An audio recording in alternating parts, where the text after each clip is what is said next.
Simple interest के महत्वपूर्ण क्वेश्चनों के साथ मैं फिर आया हूँ और ये अति महत्वपूर्ण प्रश्नों को हम कंटिन्यू सॉल्व करवा रहे हैं, जिसमें कि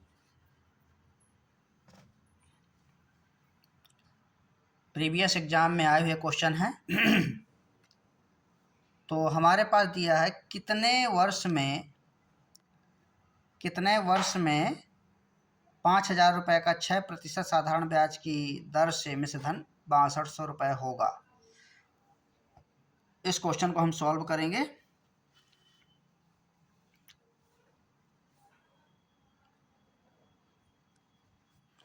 मैं इसको फास्टेस्ट हल करने का कोशिश करूंगा इसमें, क्योंकि एग्ज़ाम के दृष्टिकोण से वहाँ इस टाइप के क्वेश्चन आते हैं और इनको कम समय में करना होता है वहाँ, तो इनके लिए महत्वपूर्ण ट्रिक की आवश्यकता होती है जो कि कम से कम समय में सॉल्व किए जा सके। इसके पहले मैंने इन प्रश्नों को बेसिक और ट्रिक दोनों प्रकार से बता चुका हूँ और ये तीसरे प्रकार से मैं यहाँ पे बताऊँगा। और जो तो हम इनको देखते हैं। कितने वर्ष में 5,000 रुपये का 6% साधारण ब्याज की दर से मिश्रधन 6200 रुपये होगा। यहाँ पे हमें निकालना है। हम जानते हैं कि SI इक्वल टू होता है, ये P है और ये मिश्रधन है A। तो यहाँ से हम निकालेंगे A माइनस P। ये हमारे पास A है, ये P है और हम इसको यहीं पे डायरेक्ट घटा लेते हैं। 6200 ऋण 5,000 बराबर बचेगा 1200। ये SI निकल गया हमारे पास। अब हम SI का फार्मूला लगा देंगे PR/T/100। वहाँ हम फार्मूला नहीं लिखेंगे, वहाँ डायरेक्ट इसको लिखना है। तो P का वैल्यू है अपने पास 5,000 गुणित R का वैल्यू है 6 और T हमें निकालना है बटा 100। यहाँ से हमारे पास हो जाएगा 1200, हम इक्वल में लिखेंगे, ये SI है और यहाँ से 0 0 0 0 कैंसिल हो जाएगा और इस प्रकार से हम इसको लिखेंगे 6 पंचे 30, 6 पंचे 30, 300 गुणित T बराबर हो जाएगा 1200।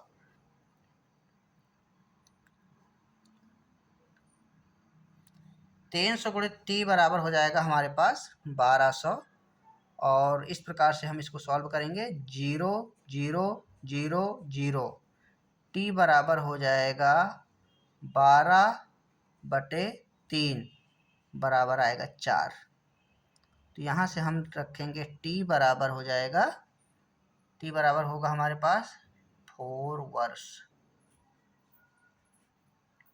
यही हमें निकालना था इस प्रकार से।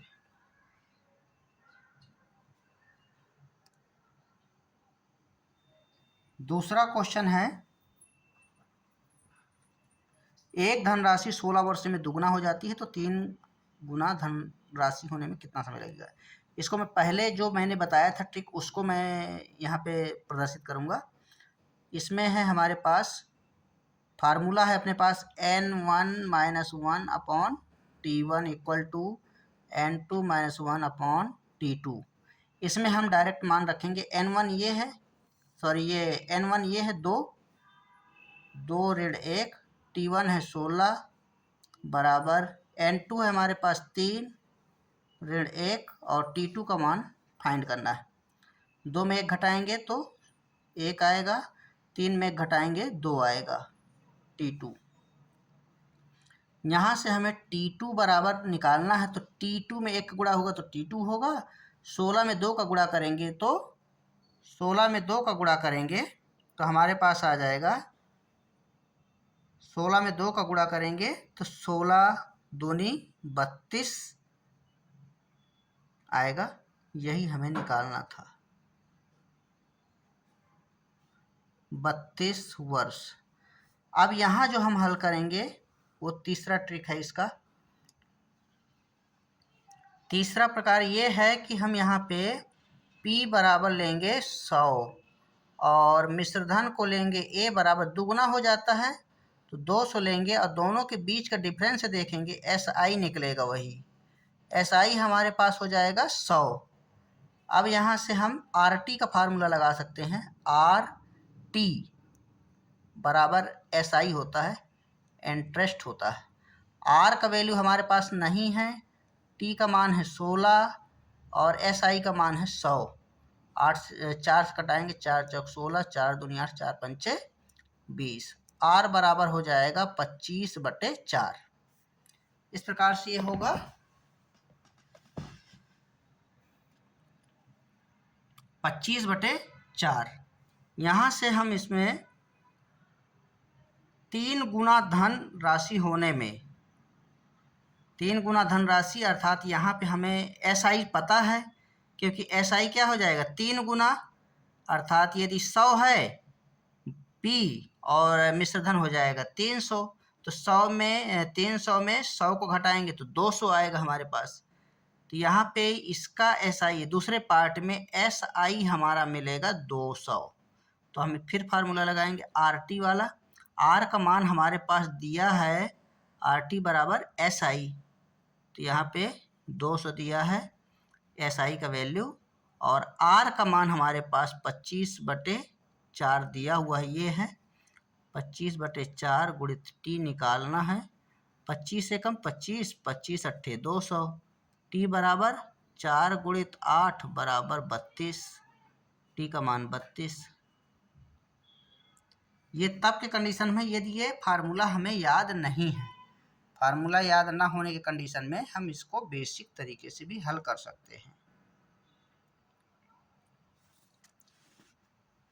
इस प्रकार से हम इसको सॉल्व कर सकते हैं।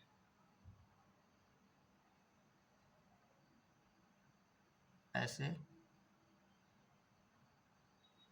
यहाँ पे तीसरा क्वेश्चन है हमारे पास, यदि ब्याज की दर 13% की बजाय 15% होता तो 5 वर्षों का ब्याज 50 रुपये अधिक होता है।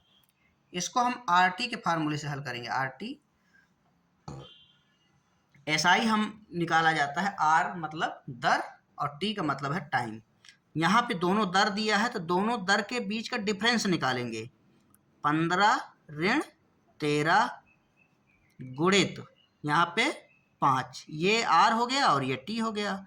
आर यहाँ पे 2 दिया है, R1 R2 इक्वल टू हो जाएगा एस आई, लेकिन एस आई नहीं, इसमें क्या है 50 रुपये अधिक होता, क्योंकि अधिक का दिया है, यहाँ पे डिफरेंस निकालना है, तो इसलिए हम 50 को उसके इक्वल में लिखेंगे, ये 50 लिख देंगे।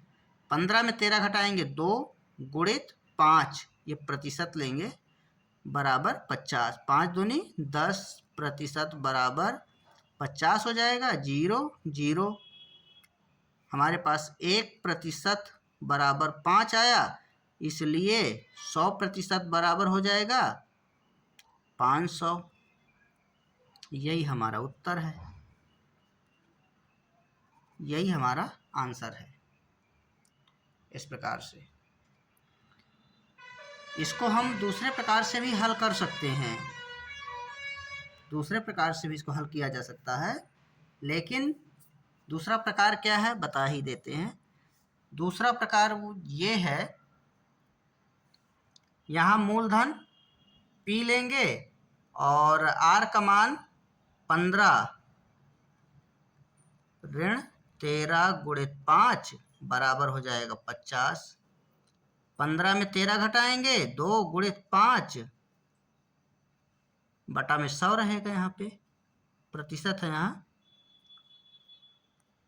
पी गुणित प्रतिशत बराबर 50, पी हो जाएगा गुणित 10/100 50, यहाँ से 0 कैंसिल, यहाँ से कैंसिल, पी बराबर आ जाएगा 500 रुपये,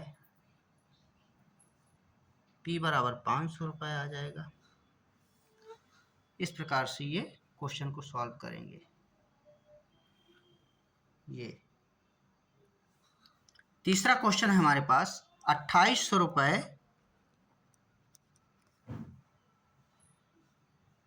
साधारण ब्याज क्या है बोल रहा है यहाँ पे, 28 रुपये की राशि पर 6% प्रतिवर्ष की दर से 5 वर्ष में साधारण ब्याज है। तो साधारण ब्याज हमें फाइंड करना है। तो साधारण ब्याज का हमारे पास फार्मूला क्या है, यहाँ पे P दे दिया है 2800, मैं दोनों प्रकार से हल करूँगा इसको। R है 6%, T है 5 वर्ष, ऐसा दिया है। यहाँ से मैं इसमें फार्मूला डायरेक्टली रखूँगा, SI इक्वल टू 2800 गुणित 6 गुणित 5 बटा 100।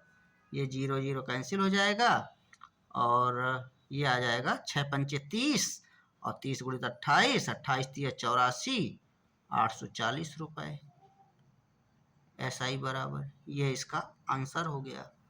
दूसरा प्रकार से हम इसको हल करेंगे और एक प्रकार से हल कर सकते हैं, है इसमें RT, R अर्थात 6 पंचे 30, 6 पंचे 30, SI इक्वल टू हो जाएगा 2800 गुणित 30, डायरेक्टली मतलब ये पार्ट जो है डायरेक्ट हम लिख सकते हैं, 30 बटे 100 0 और ये आ जाएगा 840। यहाँ 3 लाइन लगा, यहाँ पे डायरेक्ट हम मान को पुट करेंगे, इस प्रकार से आंसर आ जाएगा। इसके पश्चात क्वेश्चन है 600 रुपये का 2 वर्ष में 4% वार्षिक ब्याज की दर से साधारण ब्याज निकालें। यहाँ भी सिंपल इंटरेस्ट निकालना है, लेकिन यहाँ इस क्वेश्चन को इसलिए लिया गया क्योंकि 2/2 ये दिया है, इस टाइप के क्वेश्चन। यहाँ भी हम उसी प्रकार से हल करेंगे। P बराबर है 600 और टाइम दिया है 2 दूनी 4, 2/1/2 अर्थात 5/2 वर्ष, और R दिया है 4%। यहाँ से हम फार्मूला निकालेंगे, SI इक्वल टू हो जाएगा 600 गुणित 5 गुणित 4 बटा 100 गुणित 2। ये 0 कैंसिल, ये 0 कैंसिल, ये कैंसिल, ये कैंसिल, 2 एकम 2, 2 दूनी 4, यहाँ पे हो जाएगा 5 दूनी 10 छक्का 60। हमारे पास SI आ गया 60 रुपये। ये आंसर होगा इसका। दूसरे प्रकार से भी हल करेंगे इसको। यहाँ पे हमारे पास RT, R अर्थात ये है, सॉरी R ये है, T ये है, तो यहाँ पे हम 4 RT बराबर हो जाएगा 4 गुणित 2 दूनी 4 1 5/2, 2 एकम 2, 2 दूनी 4, 2 पंचे 10, ये हो गया 10%। और हमें SI निकालना है, तो यहाँ हम लिख देंगे डायरेक्ट 600 गुणित 10/100, 0 0 0 0, और इस प्रकार से ये हो जाएगा 60 रुपये। SI बराबर ये। तीसरा क्वेश्चन है, लास्ट क्वेश्चन है हमारे पास, बहुत ही महत्वपूर्ण क्वेश्चन है ये भी। 10% वार्षिक ब्याज की दर से 5 वर्षों और 9 वर्षों के साधारण ब्याज का अंतर 100 रुपये है, तो धन क्या है। यहाँ भी हम RT वाला फार्मूला लेंगे। R हमारे पास दिया है 10% और T1 दिया है 5 वर्ष और T2 दिया है 9 वर्ष, और ब्याज का अंतर दे दिया है दोनों का 100 रुपये। तो यहाँ पे हम लिखेंगे T2 minus T1 into R बराबर SI, ब्याज का अंतर, ये ब्याज का अंतर है। यहाँ पे T2 का वैल्यू कितना है 9, 9 में 9 माइनस 5 इंटू R का मान है 10 बराबर 100 के बराबर में लिखेंगे। 9 में 5 गया 4 गुणित 10 बराबर 100, ये हो जाएगा 40% बराबर 100 हो जाएगा। यहाँ पे 40% बराबर हो जाएगा 100। 20 दूनी 40, 20 पंचे 100, सॉरी ये नहीं, यहाँ पे 1% बराबर आ जाएगा 5/2। तो 100% बराबर आएगा 5/2 गुणित 100। 2 एकम 2, 2 पंचे 10, 5 पच्चे 25, अर्थात 250 रुपये। ये इसका आंसर है, ये इसका आंसर हो जाएगा 250 रुपये। तो इस प्रकार से हम सभी महत्वपूर्ण क्वेश्चनों को हल करेंगे और धन्यवाद।